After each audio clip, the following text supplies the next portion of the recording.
Hello. നമ്മുടെ നാട്ടിൽ ഒരുപാട് പേര് ചെറിയ റീറ്റെയിൽ ഷോപ്പിൻ്റെ ബിസിനസ്സിലേക്ക് ഇറങ്ങാൻ നിൽക്കുന്നവരുണ്ട്. പ്രവാസികളായിരിക്കും അധികവും. ഗൾഫ് രാജ്യത്തൊക്കെ ജോലി ചെയ്ത് കുറച്ച് സേവിങ്സ് അവരുടെ അടുത്ത് ഉണ്ടാവും. നാട്ടിൽ വന്നിട്ട് ചെറിയ രീതിയിലുള്ള ഷോപ്പിൻ്റെ ബിസിനസ്സൊക്കെ തുടങ്ങുന്നവരുണ്ട്. ഈ ചെറിയ ഷോപ്പ് ബിസിനസ്സിലേക്ക് ഇറങ്ങുമ്പോൾ ശ്രദ്ധിക്കേണ്ട, റീറ്റെയിൽ ഷോപ്പിൻ്റെ ബിസിനസ്സിൽ ഇറങ്ങുമ്പോൾ ശ്രദ്ധിക്കേണ്ട കുറച്ച് കാര്യങ്ങളുണ്ട്. ഈ കാര്യങ്ങളെന്ന് ഞാൻ പറയുന്നത് നിങ്ങൾ ഫോളോ ചെയ്യുകയാണെങ്കിൽ തരക്കേടില്ലാത്ത രീതിയിൽ നിങ്ങൾക്ക് ആ ബിസിനസ് ചെയ്യാനായിട്ട് സാധിക്കും.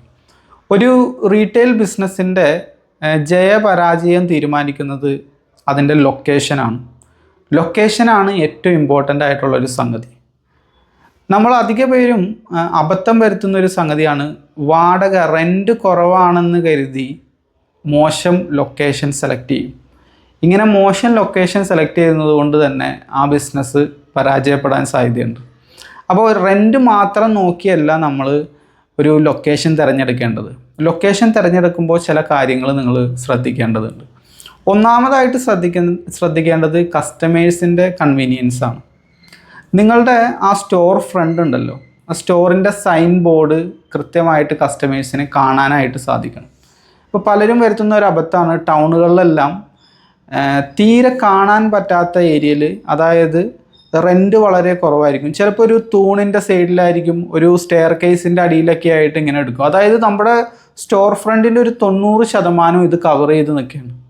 ഇങ്ങനെ കവർ ചെയ്ത് നിൽക്കാൻ നേരത്ത് നമുക്ക് ഐബോൾസ് മിസ്സാവുകയാണ്. പൊട്ടൻഷ്യൽ കസ്റ്റമേഴ്സിൻ്റെ ഐബോൾസ് മിസ്സാവുകയാണ്. കാരണം ഇവരിങ്ങനെ കണ്ടാണ് അവരുടെ ബ്രെയിനിലേക്ക് നമ്മളുടെ ഷോപ്പും നമ്മളുടെ ആ ബ്രാൻഡൊക്കെ പതിയണത്. അത് നിങ്ങൾക്ക് മിസ്സാവുകയാണ്. കാരണം എന്താണെന്ന് വെച്ച് കഴിഞ്ഞാൽ ഒരു ദിവസം എത്രയോ ആളുകൾ അതിലൂടെ പാസ് ചെയ്ത് പോകുന്നുണ്ട്. അതുകൊണ്ട് തന്നെ നിങ്ങളുടെ ആ ഒരു ഷോപ്പിൻ്റെ ഒരു 80% ഇതേപോലുള്ള സ്റ്റെയർ കേസുകൾ, തൂണുകൾ ഇതെല്ലാം കവർ ചെയ്ത് പോകണതുകൊണ്ട് നിങ്ങൾക്ക് അവിടെ പൊട്ടൻഷ്യൽ കസ്റ്റമേഴ്സിൻ്റെ ഐബോൾസ് മിസ്സാവുകയാണ്. അപ്പോൾ റെൻറ്റ് കുറവാണെന്ന് കരുതി ഒരിക്കലും നിങ്ങൾ ഇത്തരത്തിലുള്ള സ്റ്റോർ ഫ്രണ്ട് കാണാൻ പറ്റാത്ത ലൊക്കേഷനിൽ പോയിട്ട് നിങ്ങൾ ഷോപ്പുകൾ സെലക്ട് ചെയ്യാതിരിക്കുക. ഇനി പ്രത്യേകമായിട്ട് ലൊക്കേഷൻ തിരഞ്ഞെടുക്കുമ്പോൾ നിങ്ങൾ ശ്രദ്ധിക്കേണ്ട ഒരു കാര്യമാണ്, നിങ്ങൾ പകൽ മാത്രം ആ ലൊക്കേഷനെ വാച്ച് ചെയ്താൽ പോരാ. അതായത് നിങ്ങൾ ഒരു ഷോപ്പിൻ്റെ ബിസിനസ്സിലേക്ക് ഇറങ്ങാൻ നേരത്തെ ലൊക്കേഷൻ അധികം ആളുകളും ചെയ്യണത് എന്താണെന്ന് വെച്ച് കഴിഞ്ഞാൽ അവർ പകൽ സമയത്താണ് ഇതെല്ലാം നോക്കി കിടന്ന് സ്ഥലമൊക്കെ കാണുന്നത്. രാത്രി സമയം അവർ അവഗണിക്കും. നിങ്ങളുടെ റിസർച്ച് രാത്രി സമയവും നിങ്ങൾ നോക്കണം. കാരണം നിങ്ങളുടെ ആ ലൊക്കേഷൻ നല്ല രീതിയിൽ വെട്ടമുള്ളൊരു സ്ഥലത്തായിരിക്കണം.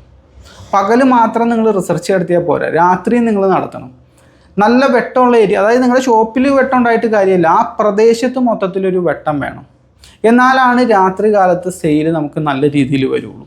പിന്നെ വേറൊരു കാര്യം ശ്രദ്ധിക്കേണ്ടത് എന്താണെന്ന് വെച്ച് കഴിഞ്ഞാൽ, ചില ടൗണുകളിൽ, ചില ഏരിയയിൽ രാത്രി സമയത്ത് ചില ലൊക്കേഷൻ അത്ര നല്ല സ്ഥലമല്ല. കാരണം എന്താണെന്ന് വെച്ച് കഴിഞ്ഞാൽ കുറച്ച് ക്രിമിനൽ ആക്ടിവിറ്റീസും കാര്യങ്ങളൊക്കെ നടക്കണം. എല്ലാ ടൗണുകളിലും ചില ഏരിയകളുണ്ട്, അങ്ങനെ കുറച്ച് ക്രിമിനൽ ആക്ടിവിറ്റീസൊക്കെ നടക്കുന്ന ഏരിയകളുണ്ട്. അപ്പോൾ അത്തരത്തിലുള്ള ഏരിയ ആണെങ്കിൽ രാത്രി സമയത്ത് വാക്കിംഗ് കസ്റ്റമേഴ്സിൻ്റെ എണ്ണം വളരെ കുറവായിരിക്കും. കാരണം അവരുടെ സേഫ്റ്റീനെ ഉദ്ദേശിച്ച് അവർ ആ പ്രദേശത്തെ കൂടിയുള്ള യാത്ര ഒഴിവാക്കും. പ്രത്യേകിച്ച് നിങ്ങളുടെ കസ്റ്റമേഴ്സ് സ്ത്രീകളാണെങ്കിൽ ഈ ഒരു വിഷയം എന്താ പറയുക, ഇമ്പോർട്ടൻ്റ് ആയിട്ട് തന്നെ എടുക്കുക. അതായത് പകൽ മാത്രം റിസർച്ച് നടത്തിയപ്പോൾ രാത്രി ആ പ്രദേശം എങ്ങനെയാണെന്നുള്ളതും കൂടി നിങ്ങൾ ചെക്ക് ചെയ്യുക. കാരണം കസ്റ്റമേഴ്സിൻ്റെ സേഫ്റ്റി ഉറപ്പുവരുത്തേണ്ടത് നമ്മുടെയും കൂടി ഒരു കടമയാണ്. അപ്പോൾ ആ ഒരു ഏരിയയിൽ കൊണ്ടുവന്ന് നമ്മൾ വെച്ച് കഴിഞ്ഞാൽ സ്വാഭാവികമായിട്ടും അവർ ആ ഏരിയ സ്കിപ്പ് ചെയ്യും. അപ്പോൾ അത്തരത്തിൽ എന്തെങ്കിലും പ്രശ്നമുള്ള ഏരിയ ആണോ എന്നുള്ളതും കൂടി നിങ്ങൾ പഠിക്കുക എന്നുള്ളതാണ്. പിന്നെ വേറൊരു കാര്യം നിങ്ങൾ ശ്രദ്ധിക്കേണ്ടത്, വാക്കിൻ കസ്റ്റമേഴ്സ് എത്രയുണ്ട് ആ ഏരിയയിൽ. അതായത് സിമിലർ ആയിട്ടുള്ള, നിങ്ങൾ തുടങ്ങാൻ ഉദ്ദേശിക്കുന്ന സിമിലർ ഷോപ്പുകൾ ആ ഏരിയയിൽ ഉണ്ടായിരിക്കും. എക്സാക്റ്റ് സെയിം കിട്ടിയില്ലെങ്കിൽ അതിനോട് സിമിലർ ആയിട്ടുള്ള സെയിം കസ്റ്റമേഴ്സിന് ആവശ്യം വന്ന ഷോപ്പുകൾ ഉണ്ടായിരിക്കും.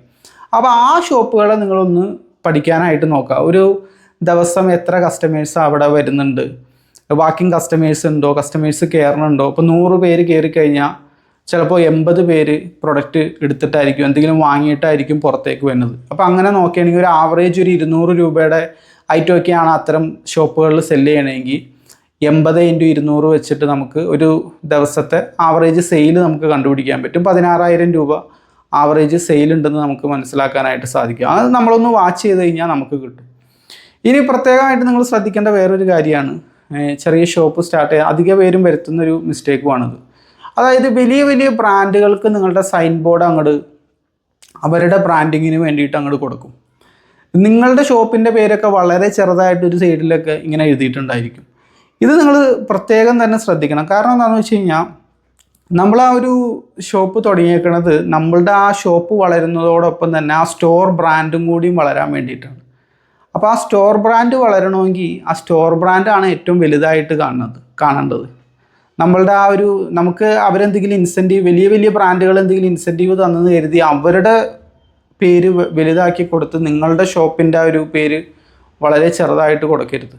കാരണം നിങ്ങളുടെ ഷോപ്പിൻ്റെ ആ ബ്രാൻഡ് വളരണമെങ്കിൽ നിങ്ങളുടെ ബ്രാൻഡ് നെയിം ആയിരിക്കണം അവിടെ വരേണ്ടത്. ഇനി കൊടുക്കുകയാണെങ്കിൽ തന്നെ സൈഡിൽ കുറച്ച് സ്ഥലമൊക്കെയാണ് നിങ്ങൾ അതിന് വേണ്ടിയിട്ട് കൊടുക്കേണ്ടത്. അതല്ലാതെ അവരുടെ വളരെ വലുതാക്കിയിട്ട് കൊടുക്കരുത്. കാരണം വേറൊരു സ്ഥലത്തേക്ക് നിങ്ങൾക്ക് പിന്നീട് ഒരു സ്റ്റേജിൽ ആ ബിസിനസ് വളർത്തണമെങ്കിലൊക്കെ ഈ ഒരു ബ്രാൻഡ് നെയിം നമ്മളെ സഹായിക്കും. അതായത് സ്റ്റോറിൻ്റെ ബ്രാൻഡ് നെയിം നിർബന്ധമായിട്ടും നിങ്ങൾ ശ്രദ്ധിക്കണം. ഇനി അടുത്തതായിട്ട് എങ്ങനെ നമ്മളുടെ ചെറിയ ഷോപ്പിലെ കച്ചവടം കൂട്ടാമെന്നുള്ളത് നോക്കാം. എങ്ങനെ നമ്മുടെ സെയിൽ വർദ്ധിപ്പിക്കാം, എങ്ങനെ നമ്മുടെ വരുമാനം കൂട്ടാം. അതിനൊരു 4-5 കാര്യങ്ങൾ നമുക്ക് ചെയ്യാനായിട്ട് സാധിക്കും. ഒന്നാമതായിട്ട് നമുക്ക് ചെയ്യാൻ പറ്റുന്നത് നമ്മുടെ ഷോപ്പ് വിസിറ്റ് ചെയ്യുന്ന കസ്റ്റമേഴ്സിൻ്റെ എണ്ണം കൂട്ടുക എന്നുള്ളതാണ്. അതിന് വേണ്ടിയിട്ട് നിങ്ങൾക്ക് മാർക്കറ്റിംഗ് ചെയ്യാം, ഇൻഫ്ലുവൻസർ മാർക്കറ്റിംഗ് ചെയ്യാം, അല്ലെങ്കിൽ മറ്റു രീതിയിലുള്ള മാർക്കറ്റിംഗ് ആക്ടിവിറ്റീസ് നിങ്ങൾ ചെയ്യാം.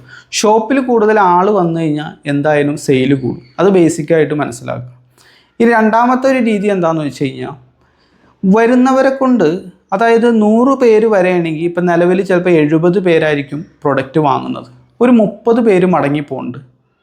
അതെന്താണെന്ന് പഠിച്ചുകൊണ്ട് അതായത് കൺവേർഷൻ കൂട്ടാനായിട്ട് നോക്കുക. 100 പേര് വന്നാൽ 90 പേരെ കൊണ്ടെങ്കിലും എടുപ്പിക്കാനായിട്ട് നോക്കുക. ഇപ്പം നിലവിൽ ഇപ്പോൾ 70 പേരായിരിക്കും നിങ്ങളുടെ അടുത്ത് നിന്ന് പ്രൊഡക്റ്റ് വാങ്ങുന്നത്. അപ്പോൾ ചിലപ്പോൾ ഒരു പ്രത്യേക കാറ്റഗറിയിലെ പ്രൊഡക്റ്റ് ഇല്ലാത്തതുകൊണ്ടായിരിക്കും. അപ്പോൾ അങ്ങനെയാണെങ്കിൽ അത് സ്റ്റോക്ക് ചെയ്യാനായിട്ട് നോക്കുക. വരുന്ന കസ്റ്റമറെ കൊണ്ട് മാക്സിമം എടുപ്പിക്കാൻ നോക്കുക. അതായത് ഒരാൾ പോലും കൈവീശി പോകേണ്ട ഒരു അവസ്ഥ വരാതിരിക്കുക. അതായത് കൺവേർഷൻ കൂട്ടാം. 100 പേര് വരാൻ നേരത്ത് അതിൽ അധികം ആളുകളെ കൊണ്ടും എടുപ്പിക്കാനായിട്ട് നോക്കാം. ഇനി മൂന്നാമതായിട്ട് നമുക്ക് ചെയ്യാൻ പറ്റിയതാണ് വാങ്ങുന്നവരെ കൊണ്ട് കൂടുതലായിട്ട് വാങ്ങിപ്പിക്കാനായിട്ട് നോക്കുക. ഒരു ഉദാഹരണം പറയുകയാണെങ്കിൽ ഇപ്പോൾ ഒരു കസ്റ്റമർ 1/2 കിലോ ബദാമാണ് നിങ്ങളുടെ അടുത്ത് ചോദിച്ചെങ്കിൽ അവരെ കൊണ്ട് 1 കിലോ ബദാം എടുപ്പിക്കാനായിട്ട് നോക്കുക. അതിന് വേണ്ടിയിട്ട് നമുക്ക് ഓഫർ കൊടുക്കാം, എന്തെങ്കിലും പ്രൈസിൽ എന്തെങ്കിലും ഡിസ്കൗണ്ട് ചിലപ്പോൾ ഉണ്ടായിരിക്കും. അപ്പോൾ സെയിൽസിൽ നിൽക്കുന്നവരുടെ അടുത്ത് നിങ്ങൾ പറയണം 1/2 കിലോയാണ് ചോദിച്ചെങ്കിലും 1 കിലോ കസ്റ്റമേഴ്സിന് ഓഫറിൽ കൊടുക്കാമെന്ന് പറയണം. അപ്പോൾ 100 പേരുടെ അടുത്ത് നമ്മൾ ചോദിക്കാൻ നേരത്ത് 100 പേരും എന്തായാലും 1/2 കിലോ 1 കിലോ ആയിട്ട് വാങ്ങിക്കില്ല.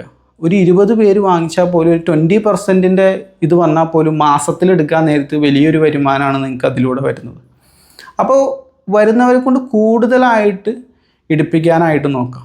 ഇനി അടുത്തൊരു മെത്തേഡ് നമുക്ക് ചെയ്യാൻ പറ്റിയത് ഏത് പ്രൊഡക്റ്റ് കാറ്റഗറിയിലാണ് നിങ്ങൾ ഷോപ്പ് തുടങ്ങണമെങ്കിലും ഒരു നിശ്ചിത ശതമാനം, ഒരു നിശ്ചിത എണ്ണം കസ്റ്റമേഴ്സ് ഹൈ ക്വാളിറ്റി പ്രീമിയം പ്രൊഡക്റ്റുകൾ ഇഷ്ടപ്പെടുന്നവരാണ്. അതിനവർ പ്രീമിയം പ്രൈസ് തരാനും തയ്യാറാണ്. അത്തരത്തിലുള്ള കസ്റ്റമേഴ്സിന് വേണ്ടിയിട്ട് നിങ്ങളുടെ സ്റ്റോക്കിൻ്റെ ഒരു ചെറിയ പെർസെൻറ്റേജ് നല്ല ക്വാളിറ്റിയുള്ള വില കൂടിയ പ്രീമിയം പ്രൊഡക്റ്റുകൾ വെക്കുക എന്നുള്ളതാണ്.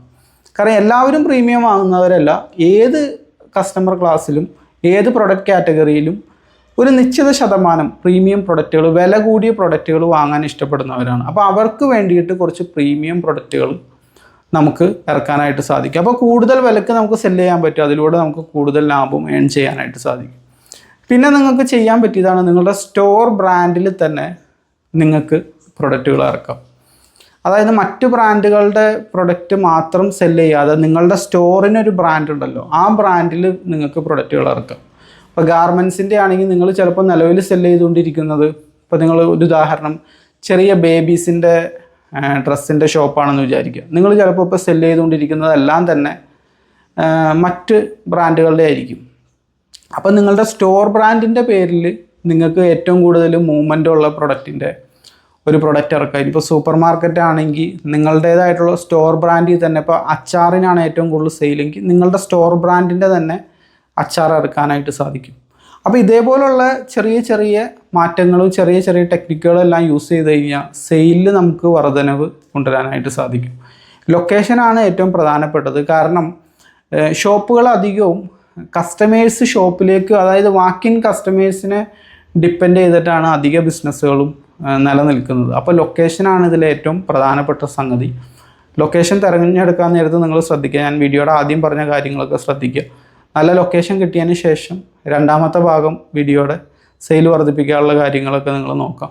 ഇങ്ങനെയാണ് ഒരു റീറ്റെയിൽ ഷോപ്പ് നല്ല രീതിയിൽ നടത്തിക്കൊണ്ട് പോകേണ്ടത്.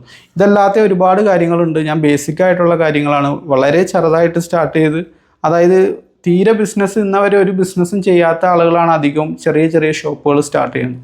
അപ്പോൾ അവർക്ക് വളരെ ബേസിക്കായിട്ട് പെട്ടെന്ന് മനസ്സിലാകാൻ പറ്റിയ കാര്യങ്ങളാണ് ഇതിൽ പറഞ്ഞത്. ഇതുപോലുള്ള ബിസിനസ് വിശേഷങ്ങളുമായിട്ട് നമുക്ക് വീണ്ടും കാണാം. നിങ്ങൾക്ക് ഓൺലൈൻ മാർക്കറ്റിങ്ങും സെയിൽസും എല്ലാം പഠിക്കണമെന്നുണ്ടെങ്കിൽ എൻ്റെ വാട്സപ്പ് ഗ്രൂപ്പിൽ അംഗമാവാം. താഴെ ഗ്രൂപ്പിൻ്റെ ലിങ്ക് കൊടുത്തിട്ടുണ്ട്. Thank you for watching.